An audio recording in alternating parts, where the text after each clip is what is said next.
이 세상에서 가장 두렵고 가장 무섭고 가장 멀리 해야 할 것이 있다면 두말할 필요 없이 죽음일 것입니다. 죽음 앞에는 어떤 인생도 담대할 수 없습니다. 내 대신 죽죠, 이럴 수 없는 것이 죽음입니다.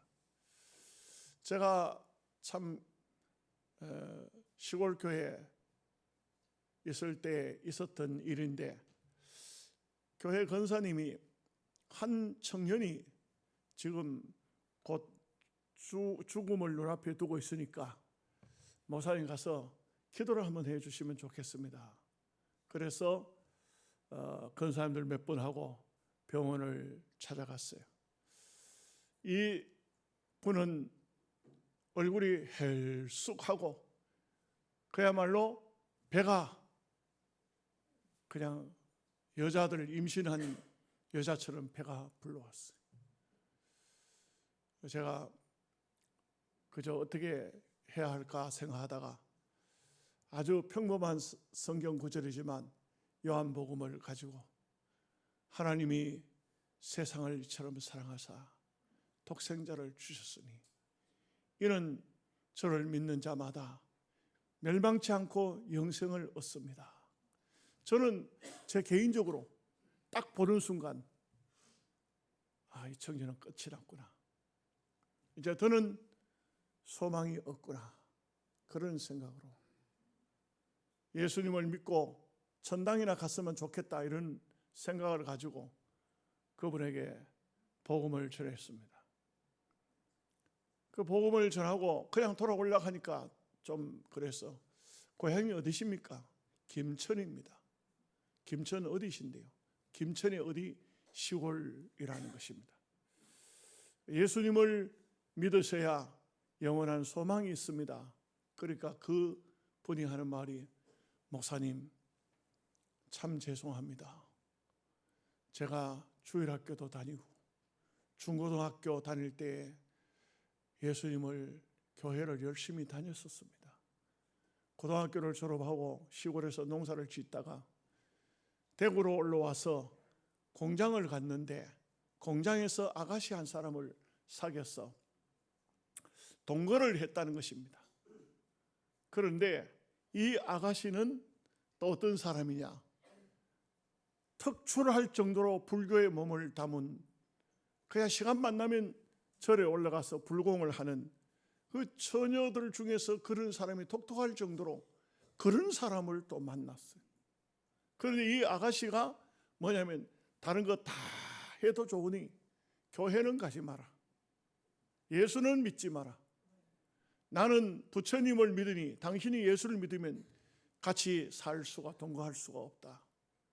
그래서 이 청년은 그 아가씨와의 관계 때문에 교회를 중단하고, 그리고는 마음이 너무 괴로워서 날마다 술을 먹었다고 합니다. 그랬더니 어느 날 몸이 안 좋았어. 병원을 갔더니 간암이 됐다는 것입니다. 의사가 하는 말이, 수술을 해도 죽고 안 해도 죽을 것이니 당신은 그냥 고향에 가서 편안히 있다가 죽으면 되겠다, 그랬다는 거죠.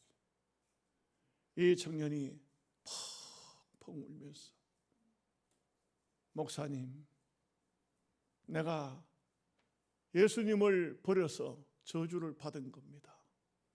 내가 너무 술만 먹고 이렇게 했습니다. 저는 그래서 또 그냥 돌아오려고 하니까 마음이 안 돼서 한 번 더 안수기도를 했어요. 고향 가서 예수님 잘 믿으라고. 그렇게 안수기도를 해주고 돌아왔어요. 몇 년이 지난 다음에 어떤 아주 멋쟁이 신사한 사람이 나를 찾아온 거예요. 난 누군지 도무지 알 수가 없는데, 목사님 안녕하십니까? 죄송한데 저는 잘 누군지 모르겠습니다. 왜요? 대구 대학병원에서 저를 위해서 기도해 줬지 않습니까? 아니 그러면 김천 그분이 걸었습니다. 어떻게 됐습니까? 살았습니다. 고향 가서 참 금식하고 기도하고 나는 죽음을 기다리고 있는데 몸이 서서히 회복되기 시작해가지고 그래가지고는 살았다는 거예요. 그래서 살고 병원에 가서 진찰을 다시 해보니까 암이 완전히 내 몸에서 사라졌다는 얘기를 듣고 너무 기뻐서 목사님을 찾아왔습니다. 여러분, 기독교는 살리는 종교입니다. 또 제가 얘기를 조금 하나 더 하죠. 서울의 어느 교회에서 예배를 드리는데 한 중년 신사한 사람이 뒷자리에 앉아서 예배 시간 내내 눈물을 흘려 울더랍니다. 목사님이 참 어떻게 저분은 어떤 분인지 모르지만 그래서 예배를 마치고 나가려고 하는 분을 붙들고 내하고 잠깐 얘기 좀 합시다. 그래서 당신을 데리고 왔는데 주일날이었지만 교회에 온 사람이 입에서 술 냄새가 풀풀 나는 거예요. 그런데 이분이 들어오자마자 하는 말이 목사님, 나는 목사님의 얼굴을 볼 수가 없는 사람입니다. 그래서 왜 그러냐 했더니 아니 이분이 세상에 뭐라고 말하냐면 목사님, 내가 살려고 해도 살 수도 없고 죽으려고 해도 죽을 수도 없습니다. 차라리 죽으면 편하겠는데 죽으려고 해도 하나님 앞에 하나님이 두려워서 무서워서 죽지도 못하겠고 도대체 어떻게 된 거냐. 너무 기가 막힌 게 이분이 뭐냐면은 대학을 졸업하고 신학을 공부하고 목사였어요. 개척교회를 했는데 개척교회가 교인이 모이지 않고 안 되니까 교회가 부도가 났네요. 참 자기가 가지고 있던 부모님 물려준 재산 다 까먹고 빈털터리가 되어가지고 자기가 목사가 되다 보니까 교회 가서 예배에 다른 교회 가서 참석을 해도 도무지 은혜를 받을 수도 없고 일하러 가는데도 일거리도 없고 그래서 거의 노숙자처럼 돼가지고 하나님을 원망하면서 하나님 왜 나에게는 이런 시련과 어려움을 주십니까? 그래서 거의 생을 포기하다시피 하고 살았다는 거예요. 그러다가 교회를 다시 한번 가보자 해서 왔는데 목사님의 말씀을 듣는데 많이 감동이 오고 내가 어떻게 해야 될지 마음은 답답한데 갈 바를 알지 못하고 너무 힘이 듭니다. 그러니까 여러분 참 나는 그분도 대단한 분이라고 생각해요. 담임 목사님. 이분이요 이렇게 교회 목회를 하다가 타락한 이 사람을 향해서 뭐라냐면 당신을 내가 우리 교회 부목사로 쓸 테니까. 여러분 이게 참 희한한 일이죠. 이 보통 분들은 생각조차도 못하는 일. 부목사로 쓸 테니까 정상적으로 우리 교회 출근하시오. 그분이 찬양에 아주 은사가 있더라는 것입니다. 그래서 교회에 지금 찬양의 사역자로 쓰고 있는데 너무너무 변화되어서 새 사람이 되어서 하나님 앞에 귀히 쓰임을 받더라는 것입니다. 여러분 우리가 죽어서 이 땅 위에서 사는 삶이 끝이 나고 죽어서 주님께서 다시 우리를 천사장의 호령과 천사장의 소리와 하늘의 나팔소리로 불러서 부활되는 것도 부활이지만 이 땅 위에 사는 동안에도 예수 그리스도를 믿어서 부활 신앙을 가지는 것이 더 중요합니다. 지난날 모든 것들을 포기하고 버리고 예수님을 믿어서 우리의 삶이 바뀌어지고 생활이 바뀌어지고 생각이 바뀌어지고 그 삶이 부활된 삶을 사는 것이 이게 얼마나 중요한 삶인지 모릅니다. 예수를 믿으면서도 아직도 무덤 속에 머물러 있듯이 하나님의 아들 십자가에 죽은 예수님만 붙들고 있듯이 그런 신앙생활은 안 돼요. 부활된 신앙, 그야말로 오늘 주님의 말씀처럼 말씀하신 대로 살아나셨느니라. 살아있는 사람은 무덤에 들어가서 살 수가 없어요. 무덤에 어떻게 들어가서 삽니까? 성경을 보면은 군대 귀신 들린 사람이 무덤 사이에 살더라고 했어요. 무덤과 무덤 사이에 거기 들어가서 살더. 군대 귀신 들린 사람이나 그러다 살지 정상적인 사람은 살 수가 없어요. 살아있는 사람은 살아있는 삶을 살 수밖에 없는 것입니다. 여러분, 우리가 예수님을 믿는다는 것은 얼마나 귀중한 은총을 받았는지 아십니까?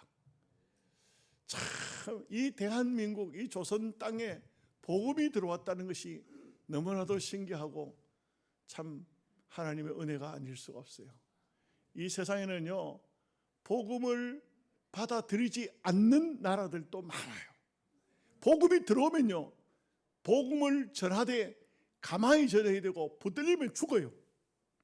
예수 믿는 사람 예수 전도하다가 붙들리면 그냥 죽여버리는 거예요.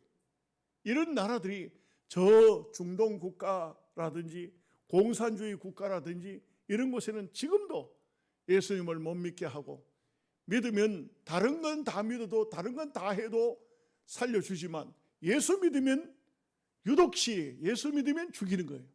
이런 나라들이 얼마나 많은지 몰라요.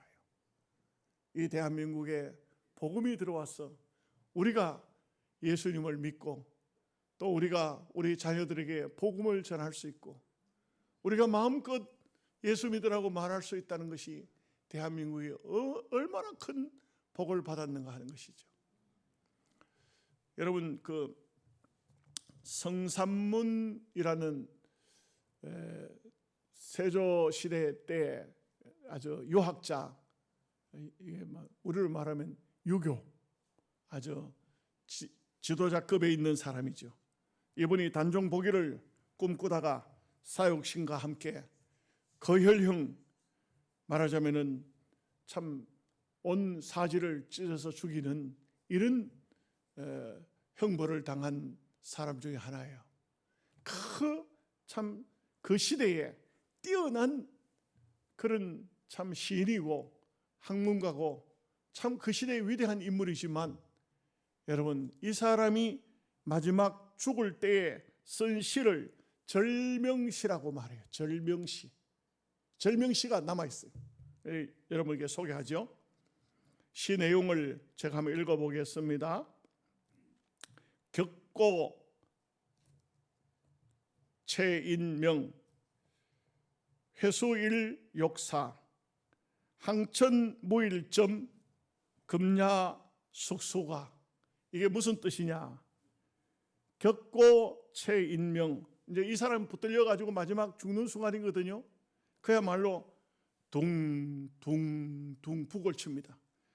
북소리는 내 목숨을 재촉하는데 회수일 역사 돌아보니 서산에 해는 지는구나. 항천무일점, 항천길에는 주막이 없다는데 금야숙수가 오늘 밤에는 어디서 쉬어야 할까? 이 참 당시 조선시대의 최고의 참 학문가요, 시인이요, 유생이지만 이 사람이 마지막 죽는 순간에 어디 가서 오늘 하룻밤을 좀 쉬어야 될까 하는 이런 시를 그 깨어진 기와장에다가 써놓고 죽었다 이거지. 그런데 오늘 우리 그리스도인들에게는 어떻습니까? 나는 부활이요 생명이니 나를 믿는 자는 죽어도 살겠고 살아서 믿는 자는 영원히 죽지 아니하리니 네가 이것을 믿느냐? 할렐루야. 얼마나 감사한 것입니까? 얼마나 하나님의 은혜입니까? 첫째로 예수 그리스도는 죽음을 이기신 분이십니다. 여러분, 이 세상에는 죽음을 이긴 사람은 없습니다. 누가복음 7장을 보면은 이런 말씀이 나와요. 예수님과 제자들이 나인이라는 성으로 들어가는데 나인 성에서 한 무리가 나옵니다. 이 무리가 어떤 무리냐 하면은 그 나인 성에 살고 있던 한 가부의 아들이 죽은 것입니다. 그러니 이것은 여러분 유대 나라는 어떠냐 하면요, 희한할 정도로 그 나라의 제도나 풍습이 아들에게만 유산을 물려줘요. 이 가부가 됐다는 것은 남편이 죽었다는 것이. 남편이 죽었는데 다행인 것은 아들이 하나 있다 이거죠. 이 아들이 아버지의 유산을 그대로 물려받아요. 만약에 아들이 없으면 어떻게 되느냐? 이것은 참 그 나라의 풍습이고 그 나라의 법이지만 가부에게 남편의 재산을 물려주지 않아요. 가장 가까운 사람에게 유산이 가요.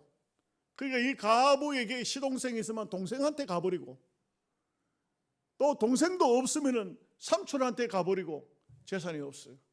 그런데 이 가부가 그야말로 남편이 어떻게 죽었는지 모르지만 남편이 아들 하나 남겨놓고 죽었어요. 이 가부에게는 그 아들만이 자기의 소망이에요. 아들이 있어야 살아가는 데도 지장이 없고 아버지 남편의 유산을 아들에게 물려줘서 먹고 사는 데도 지장이 없고, 아들이 있느냐 없느냐 하는 것은 이 가정에, 이 가부에게는 정말 중요한 거예요. 그런데 이 가부의 하나밖에 없는 아들이 죽어버렸어요. 왜 죽었는지는 모르지만, 어떻게 죽었는지는 모르지만 죽었어. 이 가부는 그야말로 엄청난 슬픔이 온 거예요. 살아갈 방법이 없어요. 소망이 아들밖에는 없는데 이 아들이 죽은 거예요.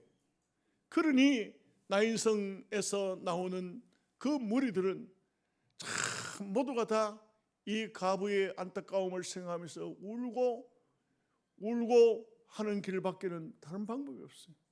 운다고 해가지고 무슨 해결될 일이 어디 있어요. 그런데 성경을 보면은 예수님께서 그 가부의 아들을 간을 메고 나오는 그 사람들에게 간을 멈추게 합니다. 세웠습니다. 그리고 예수님께서는 그 간 속에 누워있는 청년을 향해서 성경을 보면, 청년아, 내가 네게 말하노니 일어나라. 여러분, 감히 누가 죽은 사람을 향해서 일어나라고 말할 수가 있겠습니까? 여러분, 죄송한 얘기지만 석가 선생이 죽은 사람 보고 일어나라 한 적이 있습니까? 공자 선생이 그런 말 한 적이 있습니까?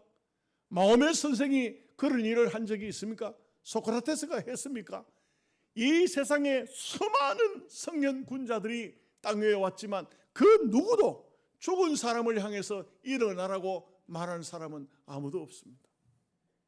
오직 예수 그리스도께서 이곳에 오셔서 청년아, 내가 네게 말하노니 일어나라 말씀하실 때에 그 청년이 일어난 것입니다. 살았습니다. 여러분, 죽음을 거스를 수 있는 분은, 죽음을 이길 수 있는 분은 이 세상에 어떤 사람도 없습니다. 이 땅에는 참 수많은 영웅호걸들이 많이 왔다 갔지요. 그러나 어떤 사람도 죽은 사람을 살려낸 사람은 없습니다.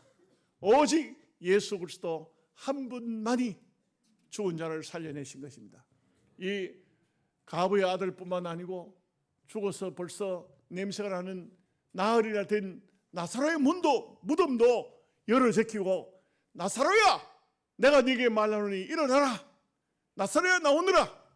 나사로가 살아서 나왔다는 얘기가 성경에 기록되어 있고, 어린 딸 야이로의 딸이 죽었을 때도 소녀야, 내가 네게 말한다, 일어나라. 달리다굼 할 때에 그 소녀가 일어났던 것을 볼 수가 있습니다. 예수님은 부활의 주인공이 되십니다. 오늘 우리가 이 땅 위에 살다가 생이 끝이 날 것입니다. 무덤에 들어갑니다. 육신은 다 썩습니다. 영혼은 하늘나라 낙원으로 갑니다. 주님께서 다시 오셨을 때에 주님이 말씀하시면 그 무덤에 있던 모든 사람들이 다 살아나는 것입니다. 부활될 것입니다. 그렇기 때문에 죽음을 이길 수 있는 분은 바로 예수 그리스도시다는 것입니다. 두 번째는 예수님은 부활의 첫 열매시다. 물론 예수님께서 이 땅에 그 나사로도 살리고 나인성 가부의 아들도 살리고 또 해당장 딸도 살린 이런 일도 있었지만, 그러나 그 사람들은 또 죽었어요. 또 죽었습니다. 이 땅 위에서는 하나님이 히브리서 9장 27절 말씀에 사람이 죽는 것은 하나님이 정해놓은 것이라고 그랬어요. 안 죽을 사람이 없어요. 다 죽습니다. 저도 죽고 여러분도 죽습니다. 때가 되면 안 죽을 수는 없어요. 다 죽어요. 누가 죽음을 거스릴 수 있겠어요? 그러나 여러분 염려치 마십시오. 예수님께서 부활의 첫 열매가 되셔서 처음으로 예수님이 영원토록 살아계신 하나님의 아들로 사셨다는 것은 두 번째, 세 번째 부활을 우리에게 예고하고 있는 것입니다. 고린도후서 4장 14절 말씀에 주 예수를 다시 살리신 이가 예수와 함께 우리도 다시 살리사 너희와 함께 그 앞에 서게 하실 줄을 아노라. 어느 순간인가 우리 하나님께서 예수님을 살리신 같이 우리를 살리셔서 그 영적인 하나님의 나라에 다시금 서게 하신다는 말씀인 것입니다. 고린도전서 15장 21절 말씀에 사망이 한 사람으로 말미암아 쓴즉 죽은 자의 부활도 한 사람으로 말미암는도다. 아담으로 말미암아 이 땅 위에 죽음이 왔지만 예수님 때문에 우리를 다시 살린다는 것을 바울은 말씀하고 있습니다. 우리가 이 땅 위에 것들은 많은 것들을 가지고 있지만, 그러나 이 땅 위의 것은 다 해아래 것은 새 것이 없나니 다 낡고 병들고 부패하고 결국은 다 죽습니다. 다 죽어서 끝이 납니다. 그러나 이 세상은 아무것도 아닙니다. 이 세상은 언젠가는 다 끝이 나는 겁니다. 세상도 이 세상 그 어떤 것도 영원한 것은 아무것도 없습니다. 그렇지만 딱 하나가 있다면 부활입니다. 부활은 새 생명을 입는 것입니다. 여러분, 놀라운 것은 우리가 자연의 세계도 보면 씨앗을 있잖아요. 씨앗을 땅 속에다 묻으면 다 썩어요. 안 썩는 씨앗이 없습니다. 여러분, 씨앗을 땅 속에 넣어놓고 한번 파보세요. 안 썩는가? 모든 것은 다 썩어요. 감자를 심든지 고구마를 심든지 벼를 심든지 땅 속에 집어넣으면 다 죽어요. 그런데 신기한 게 있어요. 그 땅 속에 들어간 것이 썩지만 거기에 촉이 있어요. 이 촉이 부활이에요. 살아요. 싹이 올라와요. 그리고 여기에 꽃이 피고 다시 열매를 맺어요. 여러분, 우리가 육체로 무덤 속에 들어가서 다 썩지만, 그러나 여기 하나의 씨앗을 통해서도 바울이 교훈을 하듯이 새 생명이 살아나듯이 살게 된다는 것을, 부활한다는 것을 말씀을 통해 보여주고 있는 것입니다. 어느 순간인가 이 세상의 끝이 오면은 하늘의 나팔 소리가 들립니다. 주께서 호령과 천사장의 소리와 하나님의 나팔로 친히 하늘로부터 강림하시니 그리스도 안에서 죽은 자들이 먼저 일어나고 그 후에 우리 살아남은 자들도 그들과 함께 구름 속으로 끌어올려 공중에서 주를 영접하게 하시리니 그리하여 우리도 항상 주와 함께 있으리라. 놀라운 것은 어느 순간인가 이 땅 위에 사는 사람들이 무덤에 들어간다 할지라도 주님께서 다시 오실 때에 큰 천사장의 호령과 나팔 소리가 들릴 것입니다. 이 나팔 소리를 듣는 순간 죽었던 자들이 모두가 다 깨어날 것을 성경은 말씀하고 있습니다. 그렇기 때문에 그리스도인들은 죽었다고 말하지 않고 사실상 잔다고 말합니다. 자던 장소에서 다 일어나게 된다는 것을 말씀합니다. 한 가지 더 말씀을 드리죠. 예수 그리스도의 부활은 결국은 우리의 부활을 가져야 할 것을 신앙적으로 교훈하는 것입니다. 우리 기독교는 부활의 종교입니다. 기독교는 살리는 종교입니다. 오늘 우리가 예수님을 믿는 것은 살기 위해서 믿는 것입니다. 죽는 것도 살기 위해서 죽는 것입니다. 여러분, 영적인 세계는 너무나도 신기한 세계입니다. 신비한 세계입니다. 여러분, 혹 우리 가운데 죽어보신 분이 있습니까? 말이 안 되는 소리 같습니까? 아니, 저는 제가 죽었다고 생각합니다. 수술을 할 때에, 제가 수술실 들어갈 때에 기도하면서 분명히 나는 내 맑은 정신 그대로 수술실 들어가서 한 번도 다른 생각을 하거나 잠들거나 어떤지 않았는데 그냥 죽음의 세계에 들어갔습니다. 영적인 세계에 들어간 것이에요. 그 세계는 이런 어떤 빛하고는 다를 정도로 너무나 밝은 세상이었어요. 정말 밝았습니다. 그렇게 밝은데도 불구하고 우리가 이 세상의 빛하고 그 세계의 빛은 다르더라고요. 그 세계는 그렇게 밝은 빛이 비치는데도 불구하고 눈이 부시거나 그러지 않아요. 물론 수술을 받는 사람이 눈 뜨고 있는 건 아니겠죠. 그런 세계에서. 그리고 또 한 가지는요, 너무 고요했어요. 어떤 잡소리가 단 0.001도 안 들려요. 고요한 세계였어요. 참, 이 세상은 얼마나 시끄럽습니까? 모든 소리가 들리는데. 또 한 가지가 있어요. 뭐냐면 그 세계는요, 제가 들어가서 마음이 너무나도 평안했어요. 아주 평안하더라고요.